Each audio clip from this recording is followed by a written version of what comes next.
নাহমাদুহু ওয়া নুসাল্লি আলা রাসূলিহিল কারীম, আম্মা বাদ।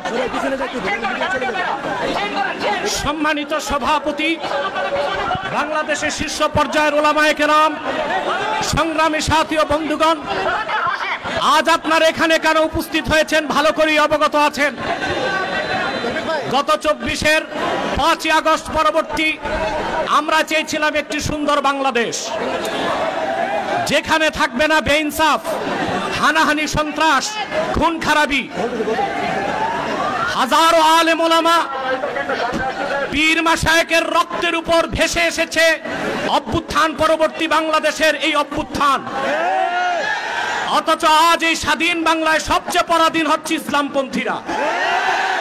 তাদেরকে জঙ্গি তকমা দিয়ে পরাজিত পতিত ফ্যাসিবাদী সরকারের ভাষা এখন শোনা যাচ্ছে বর্তমান সরকারের কিছু দায়িত্বশীলদের মধ্যে। যেভাবে 16 বছরের ফ্যাসিবাদ ভেসে গেছে, আরেকটা বিপ্লবের তরে মার্কিন দালাল যারা বাংলাদেশে মার্কিন এজেন্ডা বাস্তবায়ন করতে চাও তারাও ভেসে যাবে। প্রিয় ভাইরা, আপনারা দেখেছেন জাতিসংঘের বিতর্কিত মানবাধিকার কমিশন ঢাকায় কার্যক্রম শুরু করেছে। আমরা এটা চাই নাই।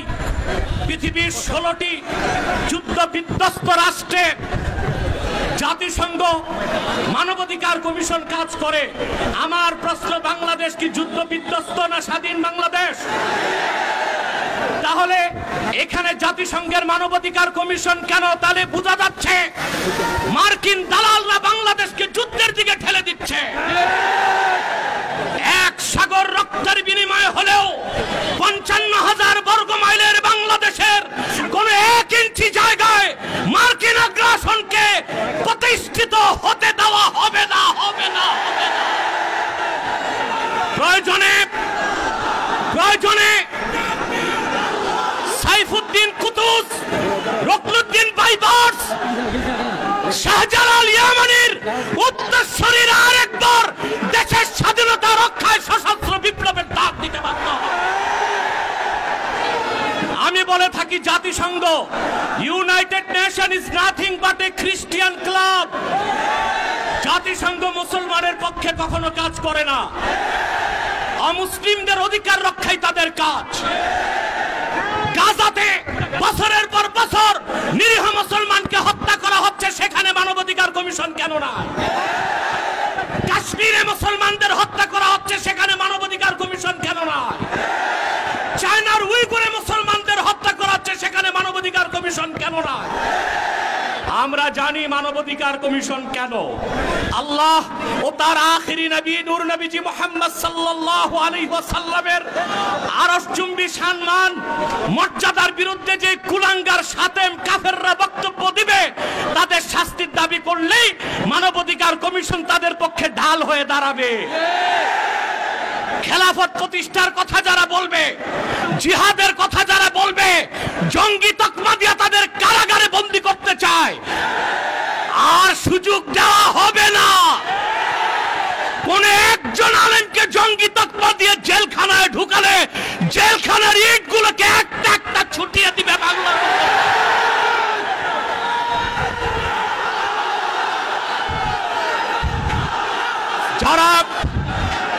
যারা শরিয়া রাষ্ট্র চায়, যারা জিহাদে বিশ্বাসী, তাদেরকেই পশ্চিমারা জঙ্গি বলে। আর যারা বুলেট নয়, ব্যালটের পূজারি, ওইসব পীর আর মৌলবীদেরকে পশ্চিমারা মডারেট মুসলিম বলে। তারা মডারেট মুসলিম না, মুনাফিক মুসলিম। প্রিয় ভাইরা, জঙ্গি শব্দের উৎপত্তি কখন থেকে? টুইন টাওয়ার হামলার পর থেকে পশ্চিমারা প্র্যাকটিসিং মুসলিমদেরকে প্রশ্নবিদ্ধ করতে, জিহাদের বিরোধিতা করতে জঙ্গি শব্দ আমদানি করেছে। আর পশ্চিমাদের পা চাটা গোলাম প্রথম আলো কর্তৃপক্ষ এই জঙ্গি নাটকের পক্ষে তাদের বুদ্ধিভিত্তিক সহযোগিতা করেছে। সেজন্য আমি বলবো, মুজিবের 32 নাম্বার যদি ভাঙ্গা যায়, প্রথম আলোর অফিসকে মাটির সাথে ঘুরায় দিতে হবে। এটাই বাংলাদেশের আলেমদেরকে জঙ্গি তকমা দেবার ন্যারেটিভ তৈরি করে। জঙ্গি আমি বলি জঙ্গি খারাপ না, জাং থেকে জঙ্গি। জাং মানে যুদ্ধ, আর জঙ্গি মানে যোদ্ধা। উত্তরা দিয়াবাড়িতে জঙ্গি বিমান ভূপাতিত হয়েছে, সেটা কি সন্ত্রাসী বিমান? যিনি পাইলট ছিলেন তিনিও জঙ্গি, যেহেতু যোদ্ধা। মুক্তিযোদ্ধারাও জঙ্গি, যেহেতু যোদ্ধা। এই শব্দটার অপপ্রয়োগ বাংলাদেশে শুরু হয়েছে শুধু ইসলামী রাষ্ট্র যারা প্রতিষ্ঠা করতে চায়, জিহাদের পক্ষে যারা, তাদের কণ্ঠ রোধ করার জন্য। তা মেনে নেওয়া হবে না, বরদাস্ত করা হবে না। এই মহাসমাবেশ থেকে ডক্টর ইউনূসকে বলছি, কান পেতে শুনে রাখুন, আপনার হালুয়া রুটির ভাগ যারা খায় আপনাকে তারা বাঁচাতে পারবে না। অনতি বিলম্বে উলামায়ে কেরামকে জঙ্গি তকমা দেওয়া বন্ধ করতে হবে। যে সমস্ত নির্যাতিত আলেম কারাগারে আছে তাদেরকে মুক্ত করে দিতে হবে। আর জাতিসংঘের বিতর্কিত কমিশন কার্যক্রম বন্ধ করতে হবে, নতুবা আমরা মার্চ টু যমুনা দিতে বাধ্য হব। আর অন্যান্য নেতৃবৃন্দ আছেন, তাদের বক্তব্য আপনারা শুনবেন। আমি আপাতত বিদায় নিচ্ছি, আপনাদের সহযোগিতা চাই।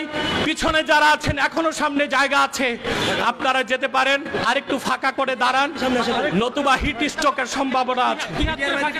একটু 2 হাত পিছনে চলে যান, মিডিয়াকে সামনে আসার সুযোগ করে দেন। ওয়াখির দাওয়ানা আলহামদুলিল্লাহি রাব্বিল আলামিন।